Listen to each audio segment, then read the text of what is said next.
સમાચાર રાજકોટથી, જ્યાં સટ્ટાકાંડમાં કરોડો રૂપિયાના આર્થિક વ્યવહારો આંગડિયા મારફતે થયા હોવાની આશંકા વ્યક્ત થઈ રહી છે। મુખ્ય આરોપી તેજસ રાજદેવ પીએમ આંગડિયા સાથે સંકળાયેલો વ્યક્તિ છે।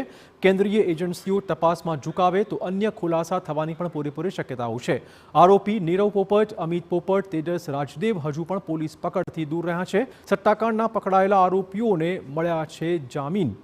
સુકેતુ ભૂતા નામના આરોપીની અન્ય ગુનામાં ધરપકડ દર્શાવાઈ છે। સુકેતુ ભૂતા પાસે રહેલી આઈડી 3.20 કરોડની લિમિટવાળી હોવાનું તપાસમાં ખુલ્યું છે। સુકેતુ ભૂતાના બેંક એકાઉન્ટ સહિતની વિગતો વિશે પણ હવે તપાસ થશે।